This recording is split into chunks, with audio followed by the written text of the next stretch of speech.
Vamos a hablar ahora sobre la Junta de Control Fiscal, si hay un entramado entre la Junta y las cooperativas. ¿En qué nos quedamos? Que el licenciado tenía que contestar. Que el licenciado tenía que contestar. El asunto del entramado de la deuda es ciertamente el elemento de riesgo que necesita atención. Las cooperativas constituyen un sistema financiero cooperativo de capital local, no se va del país, es el que ha estado prestando, hace balance competitivo frente al mercado bancario tan concentrado, así que es vital para el desarrollo económico.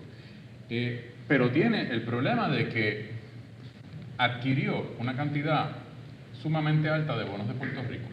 Básicamente triplicó esa cartera.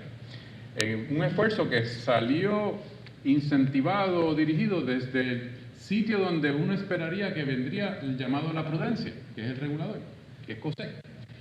Así que esa situación la tenemos ahora. Esto requiere atención.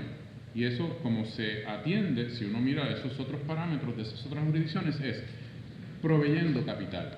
Liquidez, gracias a Dios, el sistema ha mantenido su liquidez. ¿Por qué? Por el entronque comunitario y el patrocinio de los socios.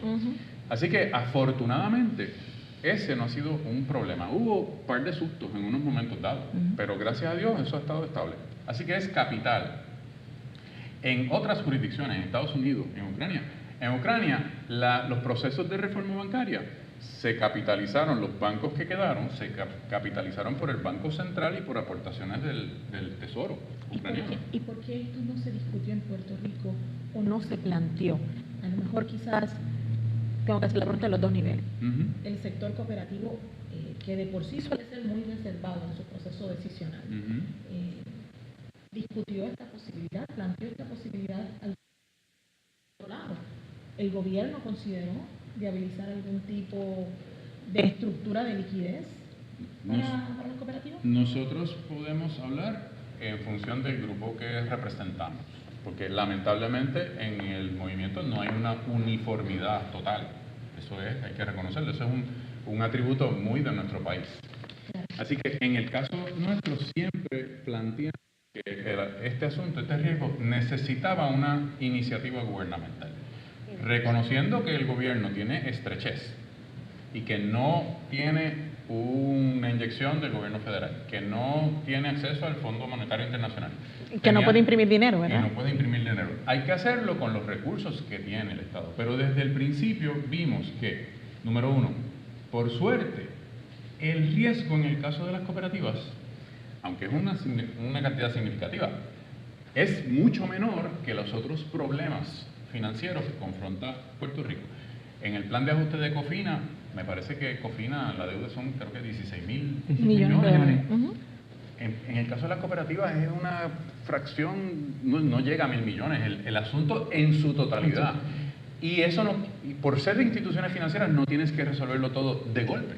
O sea, tienes instrumentos financieros que lo que más recientemente nosotros hemos cuantificado, que el gobierno destine alrededor de 50 millones al año del presupuesto, que eso representa, no llega a un 1% del presupuesto del Fondo General, no el consolidado.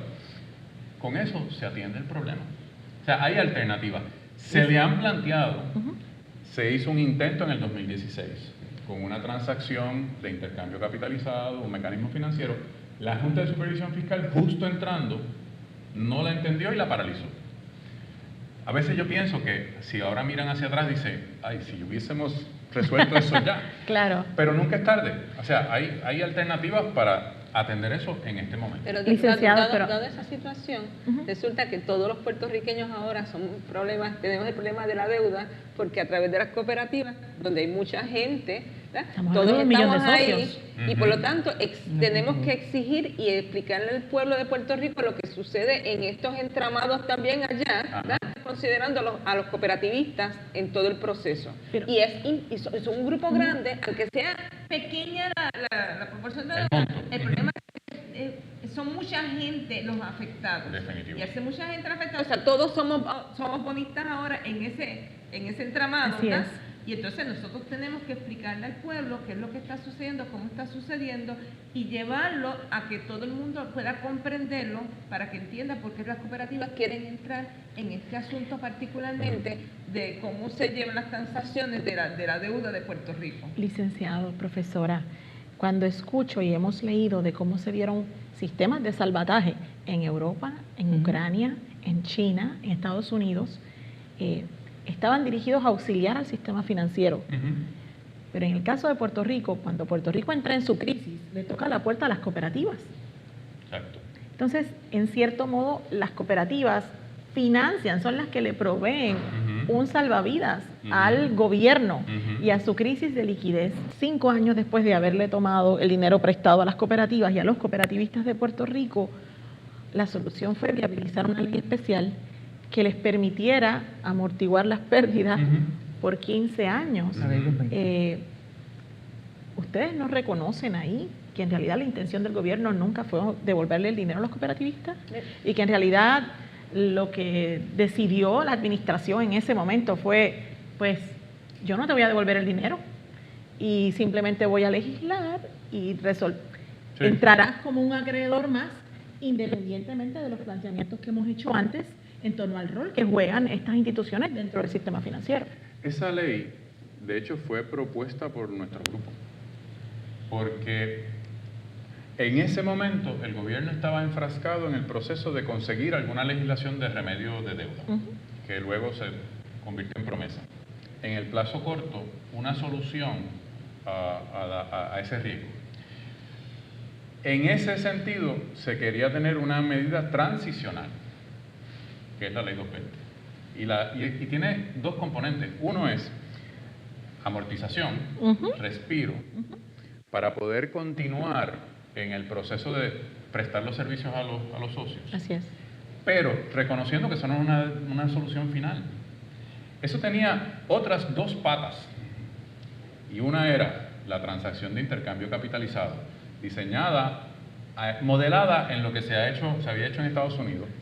Y la otra, que era el proyecto del Senado 1674, que se aprobó unánimemente en el Senado, que enmendaba la ley de COSEC, poniéndola al día y reflejando allí lo que se había hecho en Estados Unidos para que el Estado respondiera y fortaleciera COSEC. Ese Cámara no se aprobó.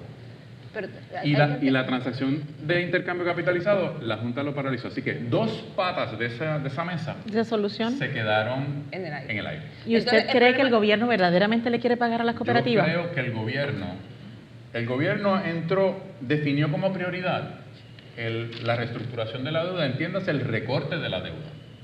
Y pensó en solamente eso. A mi entender, incluso lo llevó a aliarse. Y eso en un mensaje que vi en un grupo le llamaba un unholy alliance, una alianza malsana. Una alianza malsana. Aprovechó los buitres, porque entonces los buitres, como compraron a descuento, esa era la mejor manera para yo bajar recortar la deuda, porque el grueso de mis inversionistas ahora compraron a 20 chavos, yo le pago a 50, ellos ganan y yo recorté 50%.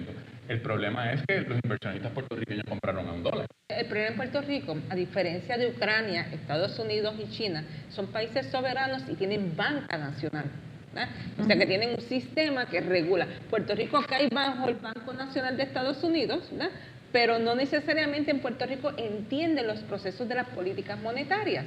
O sea, hay muchos banqueros que entienden cómo hacer dinero, pero hay muy pocas personas que saben manejar la política monetaria y cómo se dan esas transacciones, inclusive hasta con la tasa de interés y la tasa de inflación. Así es. Y entonces, el doctor Herrero dijo en un momento dado, hay que acudir al Banco Central de Estados Unidos a pedir que compren eso, ¿no? Aquí en Puerto Rico la gente dijo que no iban a recurrir a eso. Esa era la alternativa correcta, que eso fue lo que hicieron en los países que acabamos de mencionar. O sea, el Banco Central compró la deuda y salvó el crédito. Pero como no entendemos de economía, ni entendemos los procesos monetarios, y tampoco entendemos ni la balanza de pago, ni todas estas transacciones que son importantes, palabras que nunca se mencionan en Puerto Rico, porque en Puerto Rico no se menciona política monetaria, no se menciona balanza de pago, y en la balanza de pago está la deuda, están todas esas transacciones que nadie las ha mencionado, que nadie las entiende, ¿no? Porque no le hablamos al pueblo para decirle, mira, lo que sucede es esto, se hace de esta manera, la forma correcta es esta, ¿verdad? Una cosa es lo que digan los políticos y otra cosa es cuáles son las formas correctas de actuar para salvar lo que se puede salvar, ¿verdad?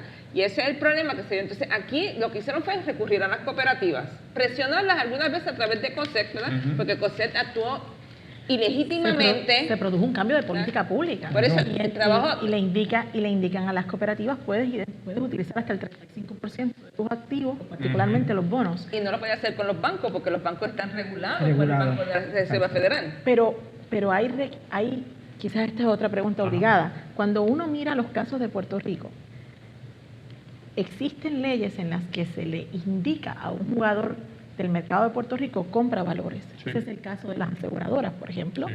Las aseguradoras están requeridas por ley hasta que la mitad de su cartera esté en valores de Puerto Rico.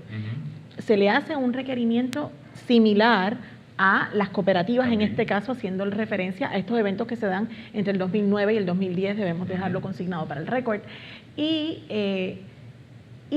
de hecho, se le conceden ciertos tratamientos contributivos preferenciales a los bancos si compran deuda de la municipalidad donde operan. Y por eso es que los bancos de Puerto Rico también compraron bonos de Puerto Rico. Claro, ellos reciben una instrucción del regulador de ellos y es, reduce la exposición a Puerto Rico.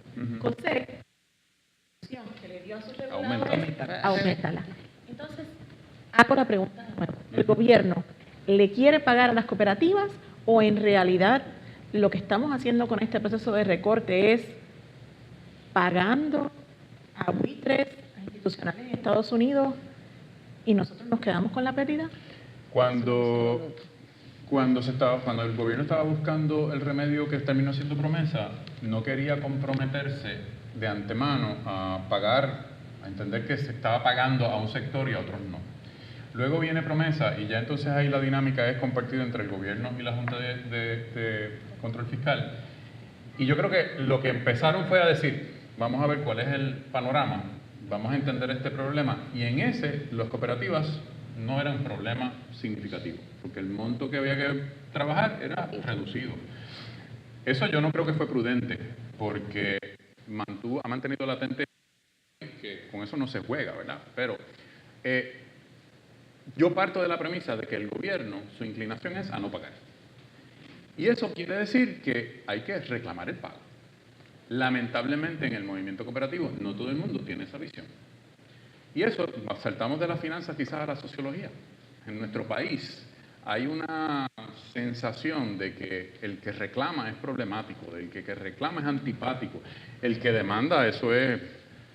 Pues mire, hay unas circunstancias que si no se logran de una manera hay que hacerlo de otra, porque de todas maneras el asunto es de importancia y no meramente puedo descansar en que me digan, sí, yo voy en algún momento a resolverte. El track record del gobierno ha sido de una desatención del problema.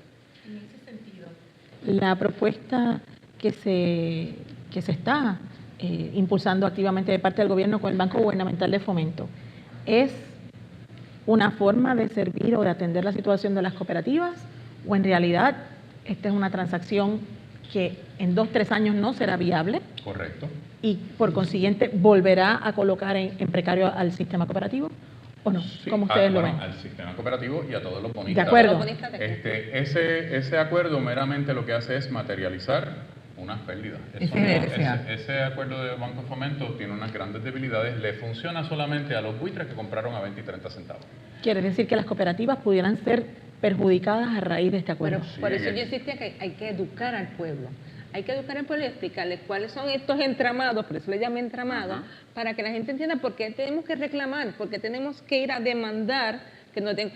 Y lo principal es decirle, donde están los ahorros del pueblo puertorriqueño es en las cooperativas. Correcto. Si estás debilitando las cooperativas, estás debilitando el sistema de ahorro del pueblo de Puerto Rico, que tiene que ver con su salvamento en el futuro, ¿verdad? Con su jubilación, ¿verdad? Porque a lo mejor no vas a tener una pensión, pero vas a tener el dinero que tienes en la cooperativa. Por lo tanto, es importante salvar esa inversión que hizo las cooperativas, aunque no tiene 75 centavos, pero que salvar algo, porque ahí están los beneficios de los socios miembros en las cooperativas. Entonces, si la gente no entiende eso y nos ven siempre como problemáticos, porque estamos hablando de este asunto, por eso hay que decirle, todos somos bonistas y por lo tanto tenemos que reclamar porque nos deben dinero a nosotros, el pueblo. Sí. Y el deber del gobierno es defender al pueblo, ¿verdad? Primero que a los demás, ¿verdad? Habrá quien diga que en parte esta es una situación buscada porque muchas de las cooperativas fueron demasiado osadas y se lanzaron en la piscina de los bonos de Puerto Rico al punto tal de que colocaron todos los huevos, y en esencia, en una sola canasta. ¿Esa apreciación es correcta o son casos aislados? La inversión de bonos de las cooperativas fue generalizada. El 90% de las cooperativas acogieron el llamado de COSEC. Y ese llamado no fue meramente emitir la carta circular 0903 y después la del 2012 aumentando el margen.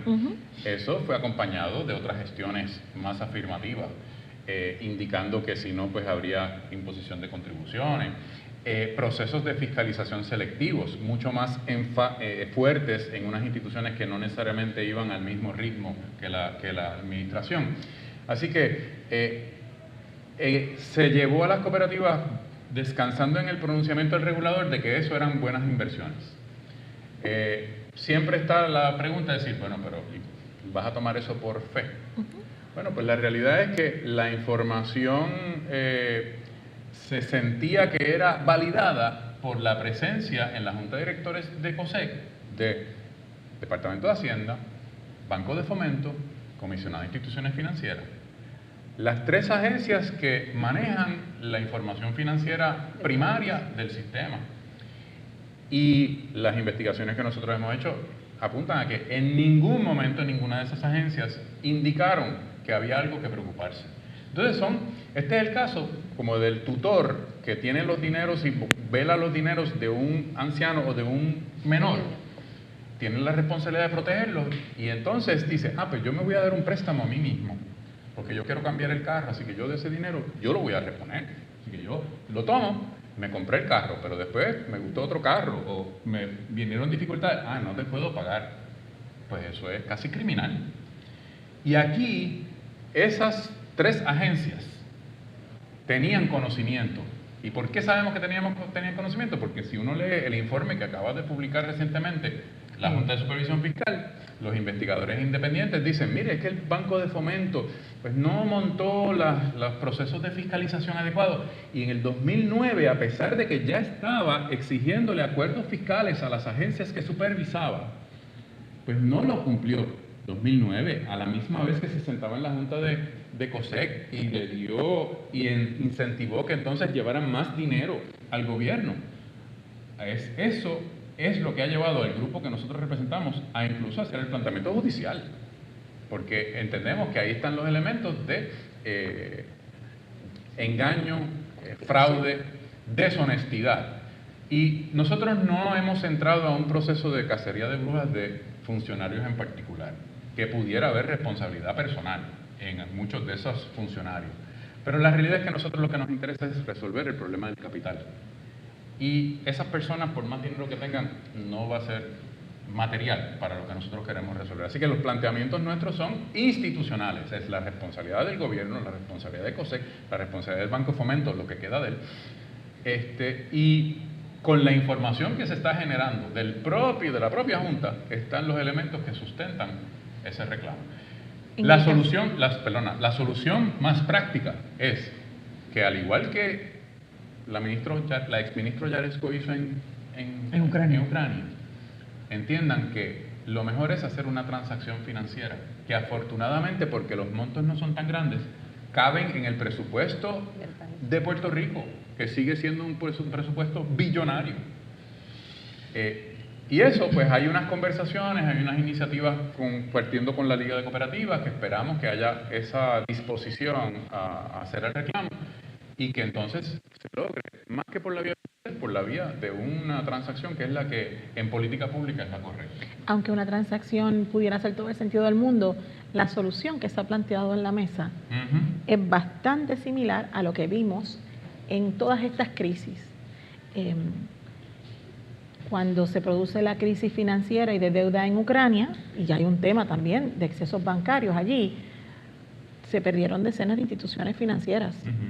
En el caso de la crisis de los Estados Unidos, en el periodo entre el 2008 y el 2012 fracasaron 465 bancos. Sí. En ese ejercicio se hizo, en cierto modo, un proceso de escoger quién moría y quién prevalecía. Sí. Y en Puerto Rico la solución que se ha planteado desde AFAP y la solución que se ha planteado desde la Junta es precisamente entrar en un proceso de consolidación del sistema cooperativo. Sí. Si eso es así, Pero la palabra no estamos clave, viendo lo mismo, no estamos viendo la palabra clave de lo que mencionaste. una movida para achicar al sector, movernos hacia una consolidación por el precio, según lo que hemos visto en Ucrania, según lo que vimos en Estados Unidos, en Rusia, en China, en Islandia, ¿verdad? Pero lo clave de eso que mencionaste es la palabra escoger. ¿Por qué? Porque escoger qué institución se consolida o se cierra es muy peligroso. Eso debe definirlo el mercado y los socios, como ha ocurrido en décadas. Aquí había como 200 cooperativas, más de 200 cooperativas, la primera vez que yo entré en contacto con el movimiento, y son 114 ahora. Eso es un proceso natural. Pero cuando el gobierno empieza a decir tú, entran otras consideraciones muy peligrosas, muy peligrosas. Pero además de eso, en el ¿Y movimiento estamos ahí ahora? Sí, ese es un riesgo que está presente. En el movimiento cooperativista, a diferencia de la banca tiende a consolidarse porque tienden a ser oligopolios para controlar el mercado, pero también para controlar las formas en que se va a manejar la finanza. En el caso de las cooperativas, esto es peligroso porque lo mismo que señalé anteriormente, la gente confía en la cooperativa que lleva tu nombre, no la cooperativa que lleva el otro nombre de otro. Pero además de eso los aleja, y los aleja en el sentido de que la gente deja de ir a las asambleas porque ya esa no es mi cooperativa, esa es aquella otra cooperativa que se tragó a mi cooperativa. Entonces la gente deja de ir y se pierden los procesos democráticos, se pierde la filosofía cooperativista, y se pierde el respaldo del pueblo, pero además de eso, la gente lo que hace es que después voy a buscar la forma de crear otra cooperativa porque yo quiero una cooperativa cercana a mí y no ese gran monstruo que creamos. Entonces esos oligopolios en el movimiento cooperativista, por ser una economía social, no funcionan ni deben de existir, ¿verdad? Porque queremos llegar más hacia las personas, llegar hacia el pueblo y lógicamente nuestra filosofía es diferente a lo de los bancos. Así que hay que tener cuidado y eso hay que explicarlo claramente, ¿verdad? Porque no es escoger una cooperativa, no es montar muñecos por aquí que sean ajenos a la filosofía, es crear el movimiento de filosofía cooperativista, crear más cooperativistas y buscar cómo llegar al pueblo para resolver sus problemas y que a la misma vez ahorren y guarden dinero para su futuro. Aunque entiendo todo lo que me dice, hay una pregunta obligada y es, ¿existe un exceso de capacidad en el sistema cooperativo? Y hago la pregunta porque tenemos una economía que se achica, un número de poblacional que se achica. Puedo entender el principio, cuán legítimo es tener una cooperativa cercana, pero no es menos cierto que hay retos de cumplimiento regulatorio y que existen unas transformaciones propias del negocio transaccional financiero que no necesariamente justifican X número de sucursales, X número de empleos. La contestación a eso lo da la propia condición financiera. Vamos a pensar que dejamos a un lado el problema de los bonos y miramos la operación de las 114 cooperativas en sus méritos. Sí. Ahí va a haber cooperativas que en sus méritos no generan las ganancias suficientes para sostenerse. Esa cooperativa debe ser absorbida por otra o debe ser consolidada, pero no por el problema de los bonos. Entonces, el problema de los bonos hay que atenderlo por quien lo creó, el gobierno. Esa cooperativa ABC, que tiene unas debilidades porque atendía un sector que ya no respalda, no tiene patrocinio, no genera economías suficientes, pero tiene bonos. Pues entonces la otra cooperativa que la podría absorber y darle servicio a esos socios, pues entonces va a llegar y decir, yo tengo capital, yo no tenía bonos, pero tú tienes bonos, yo no voy a echarme esa pérdida encima. Así que la presencia de los bonos impide la consolidación. Por eso es que cuando están hablando de la consolidación, a mí a veces me hace sentir que es meramente un trapo rojo para, vamos a desviar la atención de lo importante. Me debes, gobierno, me debes. Me debe y tiene la obligación de defendernos. Y vamos a hacer, eso es vital, porque le debe también a retirados, a muchas otras personas, pero es que en el caso de las cooperativas, más que bonistas, son sistemas financieros, son instituciones depositarias. Y el regulador incumplió su deber. y es quien creó el problema. Y es esa violación de ese deber el que hay que reparar ahora. Si no lo hubiese generado COSEC, aún así tendría que haber hecho como hizo Estados Unidos. Las pérdidas en Estados Unidos no las provocó el FED ni el Tesoro, las provocaron los banqueros que fueron especulativos. Y aún así el gobierno federal dijo, hay que ponerlo porque no se puede caer el sistema. Que hay unos ejecutivos que deben quedar fuera, que deben tener pérdida. Algunos debieron haber ido presos. Y es la queja de que en Estados Unidos eso no ocurrió. En Ucrania hay una peculiaridad que sería bueno comentar. En Ucrania, uno de los problemas principales eran los bancos oligárquicos, bancos cautivos de sectores comerciales. Yo soy un millonario de Ucrania, controlo supermercados, agricultura y tengo un banco. Pues yo llevo a que el banco que yo controlo le preste a mis supermercados, a mi empresa agrícola. Esos préstamos no necesariamente estaban bien hechos, porque yo me los estoy dando a mí mismo. Y eso provocó una pérdida. Esos bancos, algunos se cerraron, algunos se reestructuraron, pero lo que sobrevivió, el gobierno puso el dinero para el capital. Entonces, si eso era en esos casos donde había imprudencia, como en el caso de las cooperativas que pecaron de ser muy buenas con el gobierno, pues entonces, ¿cómo es que no se puede implantar una solución financiera? Y la contestación puede ser, es que no imprimimos dinero, no tenemos el Fondo Monetario. Pero mire, en el presupuesto cabe, está cuantificado, es una inversión... una inversión pequeña que beneficia a muchos. Que evita un gran problema. Y beneficia a muchos, que son todos esos socios cooperativistas que deberían de estar atentos a lo que está sucediendo. Bueno, el tema está interesantísimo y yo creo que hemos cubierto bastante, pero nos hemos ido, me dice el señor director, por unos cuantos minutos. Así es que tenemos que cerrar la discusión aquí. No me cabe otra imagen en la mente cuando los escucho discutiendo el tema de que es bastante paternalista el asunto, ¿verdad? Es el padre que no se encargó o la madre que no se encargó de su hijo o hija. El gobierno versus...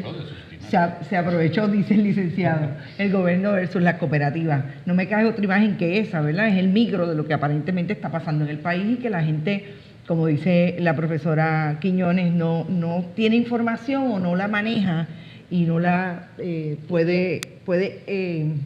yo diría que no la puede procesar. Quizás el golpe es muy duro y no la puede procesar. Gracias, Joana Isabel, por estar con nosotros y aquí te esperamos siempre. Licenciado Sosa por el recurso y la profesora Marta Quiñones. Hasta la próxima, porque vamos a hablar de soluciones y vamos a tener también a ex profesores de la Universidad de Puerto Rico precisamente hablándonos sobre la política pública y hasta dónde debemos ir, o por lo menos entienden ellos deben ir, la solución de este asunto de las cooperativas versus la compra de bonos, cuando volvamos al próximo episodio de Para de Contar.